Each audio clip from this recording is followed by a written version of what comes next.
It's National Wheaties Week.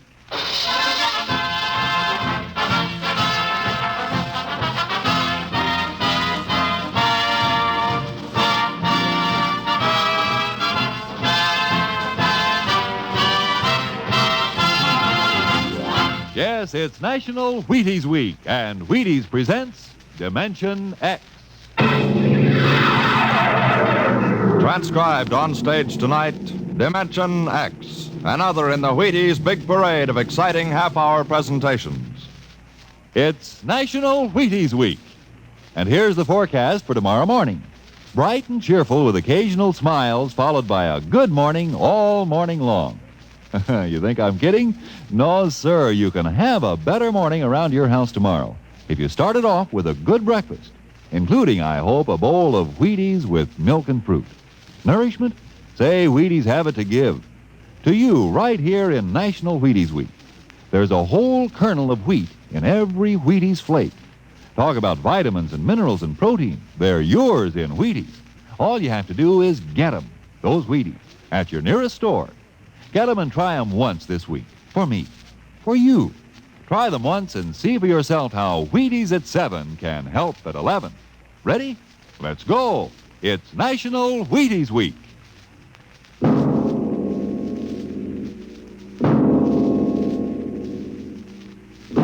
Now, tonight's adventure into the unknown world of the future. The world of Dimension X, where anything can happen.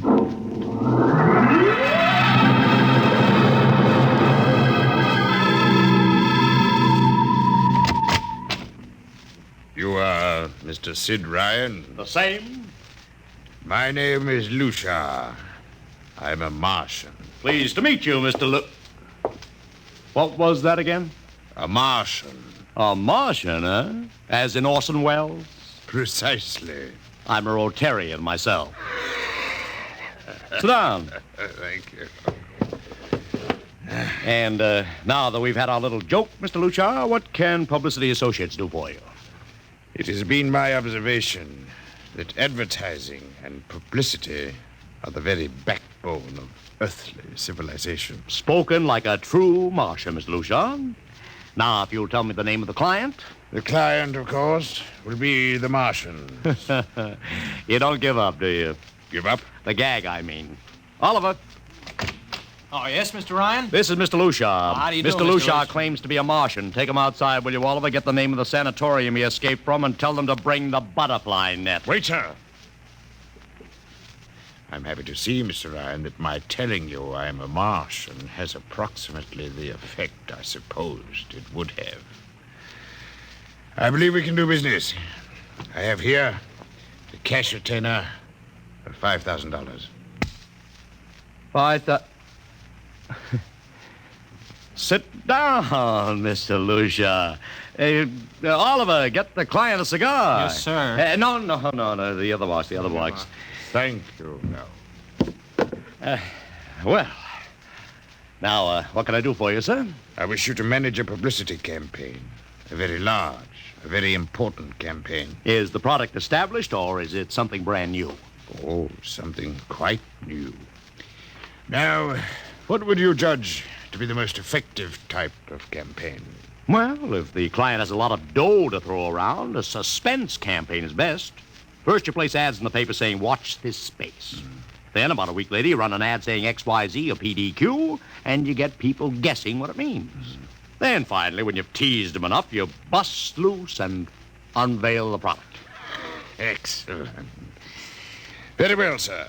We shall conduct a suspense campaign. Of course, in this kind of campaign, secrecy is very important. Once the name of the product leaks out, it spreads like wildfire, and the whole campaign is kerfloppo. Yes, quite so. Utmost secrecy. That's right. You realize, of course, these things cost like crazy. Would, say, $1 million cover the expense? Come again? I said, would $1 million cover it? Why, yes, I imagine. You did say $1 million. I understood that you had handled some very large accounts. Of course, if this is too big... Oh, not at all. Not at all. As a matter of fact, I seldom touch anything less. Right, Oliver? Huh? Oh, of course. That's right, Mr. Ryan. Absolutely right. Good. You will begin, then, by saturating the newspapers, the radio, streetcars, with a very simple statement. What's that? I shall write it for you.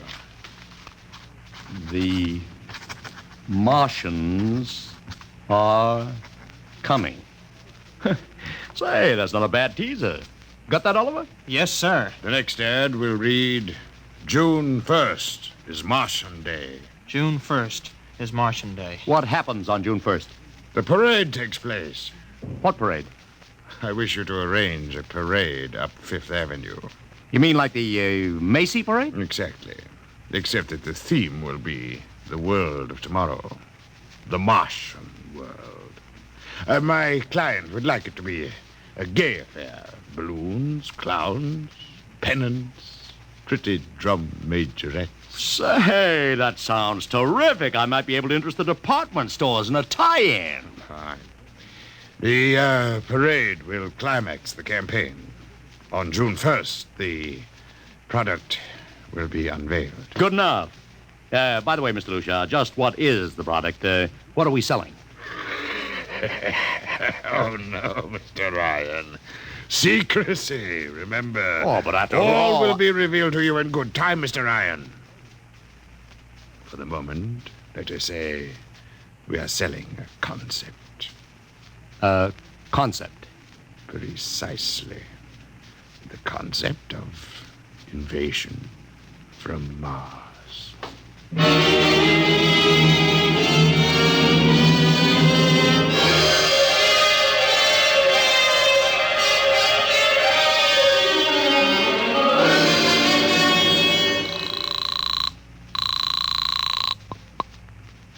Benny Marcus, please. This is Benny. Benny, this is Sid Ryan over at Publicity Associates. Listen, Benny, how you fixed for midgets? I got midgets. Fine. I need 40 midgets for a parade. 40. June 1st. And listen, Benny, I want them dressed in little space suits. What? You know, like men from Mars, okay? Midgets. And I want some movie extras, maybe 50 of them. Also rigged up like men from Mars. Make them look gruesome. Got that? Gruesome. Also, I need some horses with pretty girls on top of them. Maybe you can get that bunch from Maroney's Traveling Circus. The ones we booked for the Fireman's Parade in Albany last year. Oh, try, Sid. And never mind the expense. Just get me the talent, okay? I gotta hang up now. Call me back, Benny. How you doing, Oliver? Oh, fine, Mr. Ryan, just fine. We got full-page ads in all the dailies and 10-second spot announcements on every local station, but it's costing a fortune. The more it costs, the bigger our percentage. Spend like you are going to the electric chair, Oliver. Yes, sir. How you making out on the parade? If it comes off, it'll be the biggest thing since Barnum invented the midget. I've got Macy's, gimbals, and sacks to contribute floats. Everything is built around the Martian theme, see? Even the horses will have long feelers attached to them and funny-looking extra legs.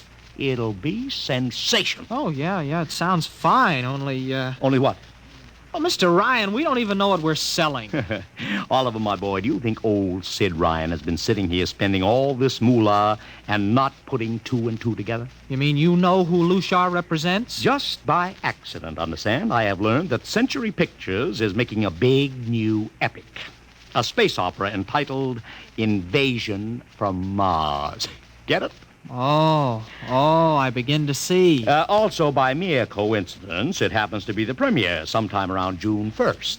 You follow me? But, Mr. Ryan, Century has an exclusive contract with New Features Syndicate for all their publicity. Suppose Century Pictures doesn't like the way New Features is handling their stuff.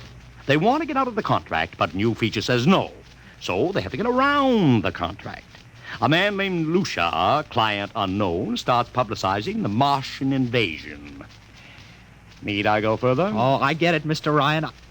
Gee, I suppose I should have thought of that. No, Oliver, that's what I like about you. You're so innocent.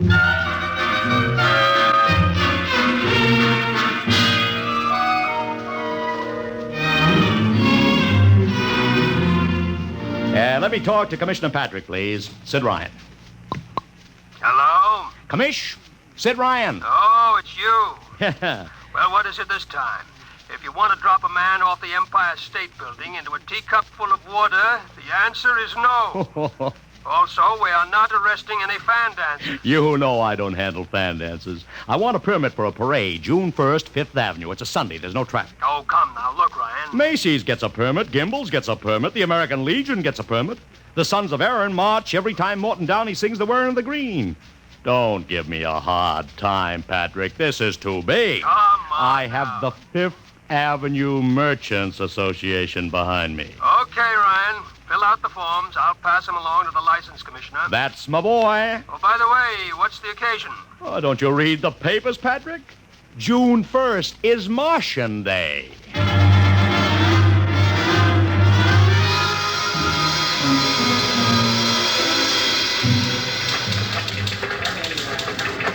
Well, Mr. Ryan, how is the campaign going? Like fire, Mr. Lucia, like fire. Everybody and his brother is going along with the gag. Yesterday, we distributed 50,000 Martian hats to school kids. I even arranged for Commissioner Patrick to accept a $50,000 check for the Policeman's Benevolent Fund from the man from Mars. Excellent. I understand Century Pictures spent over $1 million making that space opera. I beg pardon? Oh, come, Mr. Lucia. Sid Ryan wasn't born yesterday, you know. I know who our client is, even if you don't admit it. You do? Always thinking that's me. Well, as long as you know, let's keep it to ourselves, shall we, Mr. Ryan? As you once remarked, when these things leak out, it destroys the surprise and ruins the effectiveness of the campaign.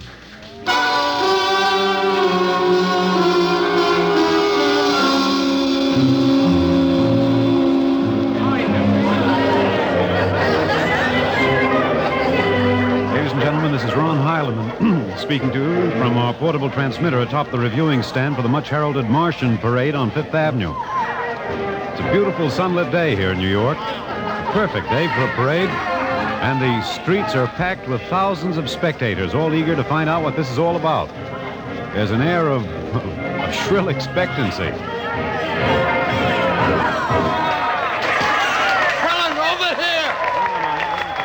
Okay, tell them all right. I've just had word from Sol Brown up at Central Park Mall that the Martians have landed from big pink balloons. And while we're waiting here for the arrival of the parade, we brought some people up to our microphone to tell you their reactions to this spectacular affair. What's your name, madam? Miss Ada Shackley. A little louder, please. Miss Ada Shackley. And where are you from, Mrs. Shackley? Columbus, Ohio. I see. And I see you have your family with you, two little curly-headed boys. Are you in New York for your vacation? Yeah, we came for the Shriners Convention with their daddy. Well, what do you think of Martian Day, Mrs. Shackley? Well, it all seems very strange to me, but the boys have been pestering me to watch it, so we've been standing here for 2 hours. I can't make head or tail of it. Well, neither can a lot of other people, Mrs. Shackley, but judging by the thousands here already, there's a lot of curiosity. Curiosity killed a cat, folks say. Let's hope not. Thank you, Mrs. Shackley. And now Here they come, ladies and gentlemen. The first units of the big Martian parade swinging down Fifth Avenue with fanfare, colored streamers, music, confetti, floats, all the trappings of a Mardi Gras. Let's listen to the band for a minute.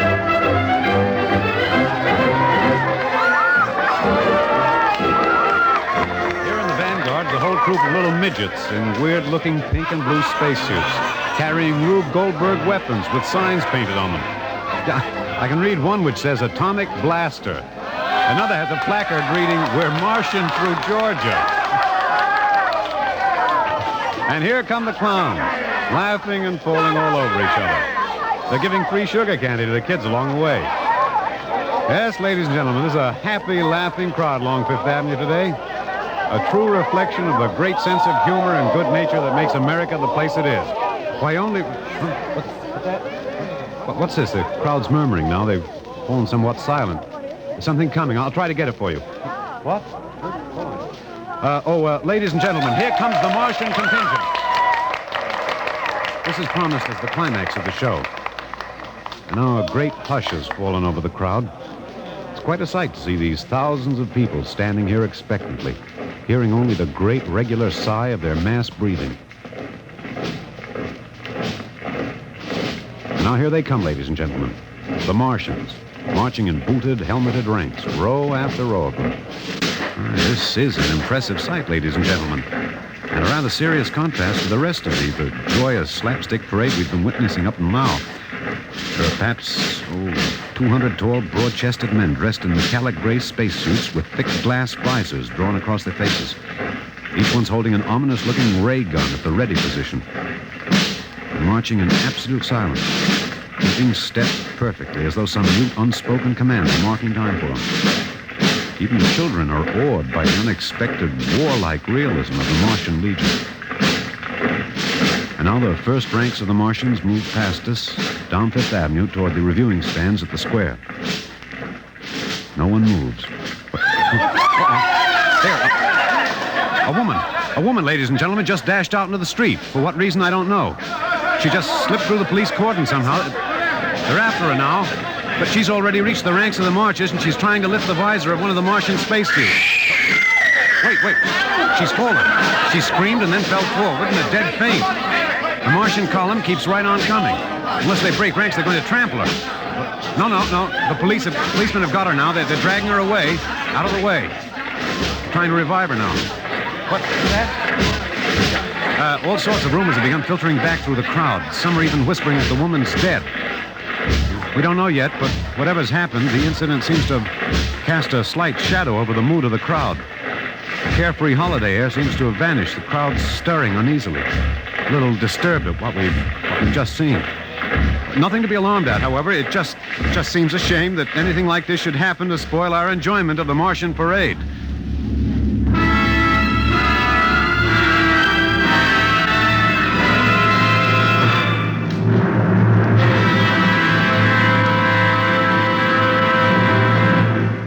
Dimension X will continue in just a moment.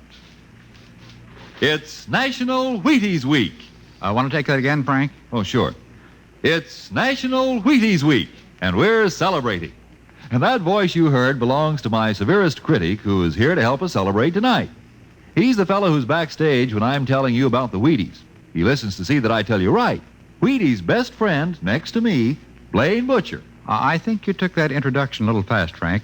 Now suppose... You see what I mean, folks? Seriously, Blaine, you say the Wheaties words once. Okay. All I'll say is this. Those of us who tell the Wheaties story believe what we say. And during National Wheaties Week, the good word is this. Get a package of Wheaties and try them just once. I'll be right behind you in line at your grocer's, between you and Frank Martin. Okay? Do that now. Try Wheaties. It's National Wheaties Week.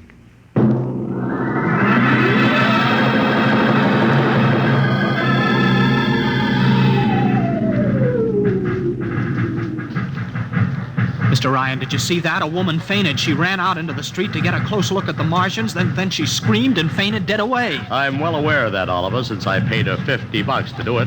What? The dramatic moment, Oliver. The stock and trade of the good publicity man. Relax. Holy smokes, you sure think of everything. For my share of this deal, roughly $100,000, I can afford to think of everything. Shut the window. Oh, okay, but don't you want to see the finish? We'll go down to the reviewing stand for the finish. Right now, I want to make a phone call.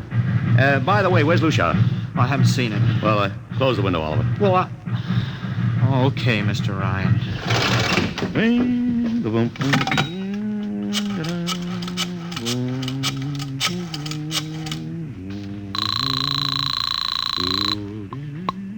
Marcus Talent Agency. Benny, this is Sid Ryan. Oh, say, listen, Sid, I was going to call you. I'm awful sorry about those Martians. What do you mean, sorry? They're terrific. No, don't joke, Sid. I mean it. Well, I mean it, too. They're great. Are you in a bag? Never felt better. You mean it, don't you? Of course I mean it. What is this? There are Martians in the parade? About 150. Of course, I only ordered 50, Sid. but under the circumstance... Sid. What is it? Sid, don't you know I couldn't get you a single movie extra? There's a studio strike in New York. Huh? Wait a minute. Where'd these guys come from if you didn't hire them? I don't know. Hold on. Oliver, Oh, yes, Mr. Ryan? did you hire those Martians? Well, no, sir, I didn't... Benny, this is on the level, isn't it? Honest, Sid, I... Okay, Benny, I'll call you back. What's the matter, Mr. Ryan? I don't know. Just don't know. Wonder if Lucia hired them. What's Century Pictures number? Tremaine 4, 1000. Tremaine 4, 1...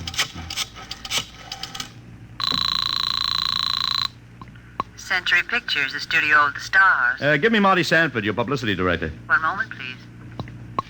Sanford. Marty, this is Sid Ryan. Oh, hello, Sid. How's it? Fine. Listen, Marty, this is dead serious. On the level, get it? What's wrong? I've got to locate Lucia. Lou who? Lucia, come on now, Marty. This is life and death. The guy you sent over to hire me for the invasion picture. I never heard of a guy named Lucia. And, what invasion picture? Invasion from Mars, the space opera. Are you batty? Marty. That picture was shelved last month. What? Sure, back in the can. The big shots decided you can't sell a Martian invasion to the American public. It's too incredible, Sid. Who'd ever believe it could really happen? Of all the crazy... Mother in heaven. What is it, Mr. Ryan? You look terrible. It's too fantastic. Mr. Ryan, is something wrong? Open that window. I want another look at those Martians.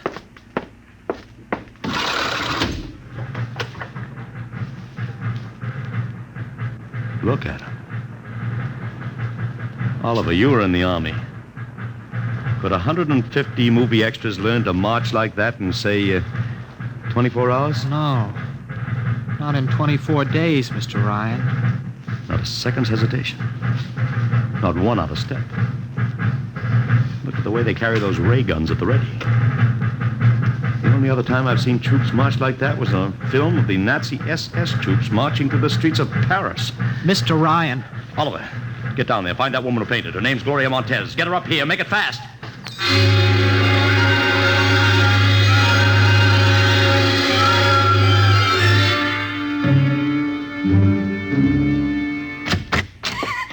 Here she is, Mr. Ryan. I can't get much sense out of her. Stay away from me. Okay, Gloria. You can cut out the act and relax. It's me, Sid Ryan. You're a Martian. Gloria, settle You're wearing down. A mask. Baby, it's me, Sid. It's awful. It's all big green eyes and those feelings like a catfish. Baby, snap out of it. Listen, what happened down there? You ran out and screamed like I told you, but the fainting, that wasn't in the act. Go away, please. Go away. Just one question, baby. Inside that helmet, what did you see? Can't get anything out of her, Mr. Ryan. She needs a doctor. Okay, Oliver. I've heard enough anyway. You take care of Gloria here. Get her a drink. Where are you going? To see the commissioner. You got to stop this parade before things begin to happen.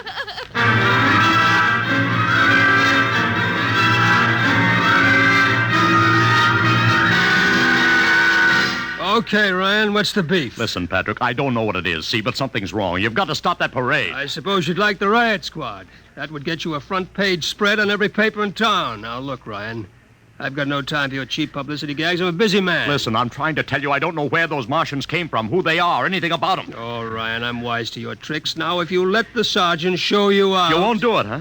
An honest citizen appeals for protection and you refuse. I most emphatically do. Now beat it. All right, Patrick. I'll go right to the mayor's office. I'll have you busted flatter than the fried egg. Go ahead.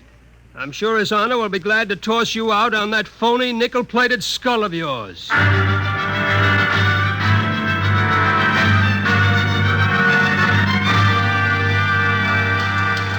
You heard me, Ryan. You can't see the mayor. Adolf, please. This isn't a gag. I don't want publicity. All I want to do is maybe prevent something horrible from happening. In case you don't know it, wise guy, something horrible's already happening. A couple of hundred little kids are in the hospital with ptomaine poisoning from that phony Martian candy you passed out. What? Or didn't you know? I didn't. We've got to stop that parade. Sure, you'd like nothing better than start a panic now. Maybe a few hundred people get trampled to death. Think of the newspaper space. That'd get you and your phony product. I won't stand for this, Adolf. This may be a matter of life and death. Now get out of here quick. It'll be your death. Go on, beat it. Get out. You and your publicity stunts make me sick to my stomach.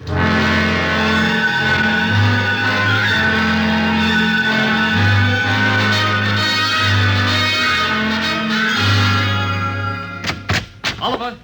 Oliver! Oliver, where are you? Oliver! Oliver! Oliver! It is useless to scream at him, Mr. Ryan. Your friend is quite dead.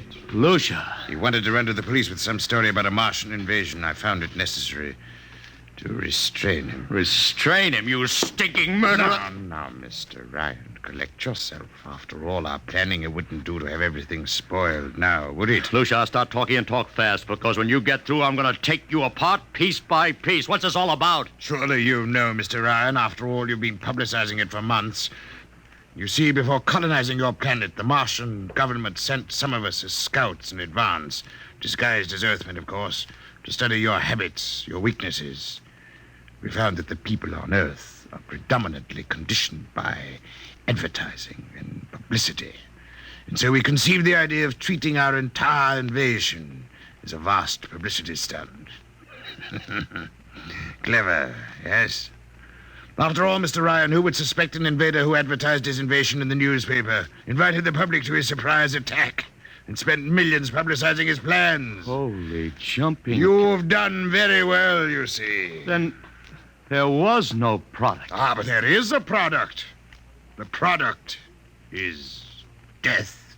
What are you trying, Lucia? We Martians are a humane people, Mr. Ryan. We do not like to destroy thousands where a few hundred will suffice.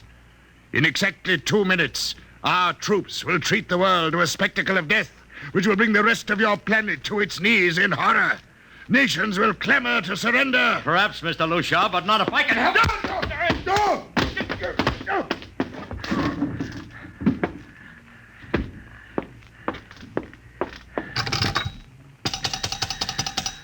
Yes, please? Operator, this is Mr. Ryan. Get me the field telephone on the reviewing stand of the Martian Day Parade. Hurry. Anyone in particular? Just hurry. Reviewing stand. Hello? Get me Commissioner Patrick. Hello? Hello. You have to talk louder. I want Commissioner Patrick. Patrick! Wait a minute. Things are quieting down. Hey, wait a minute. What was that you wanted? This is Ryan. I have to talk to the commissioner. It's a matter of life and death. Oh, you can't talk to him now. The chief Martian is presenting the PBA check to him.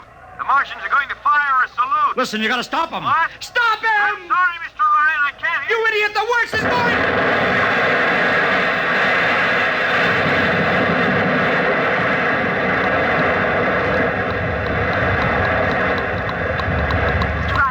Mr. Ryan, you've been cut off. I heard it. Is something the matter? No, operator. Doesn't matter. Nothing matters now.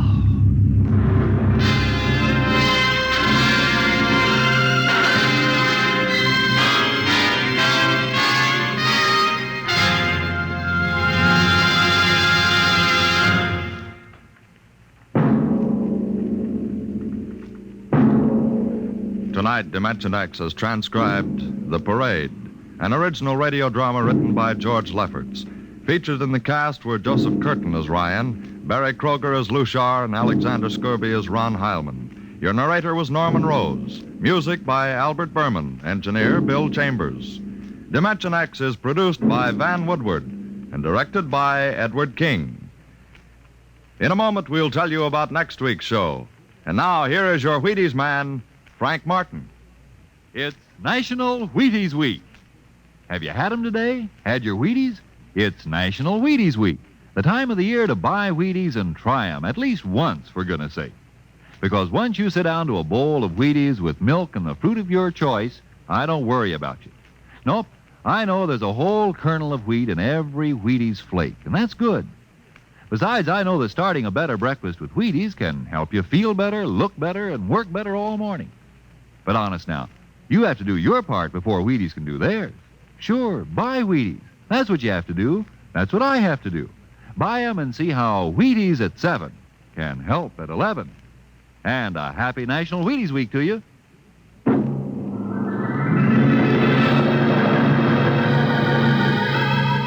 Listen next week when we present the Robert Heinlein story, The Roads Must Roll. Another adventure into the world of tomorrow. The world of... Dimension X.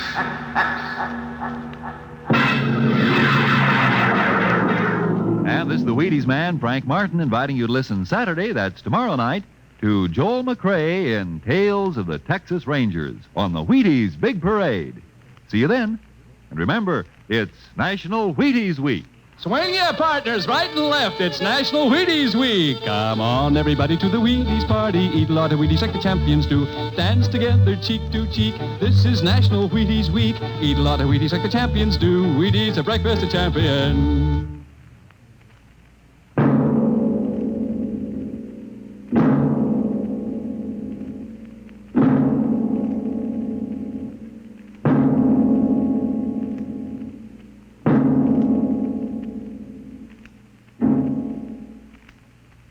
This program came to you from New York. Jack Late's coming up October 6th. It's Bill Bendix on NBC.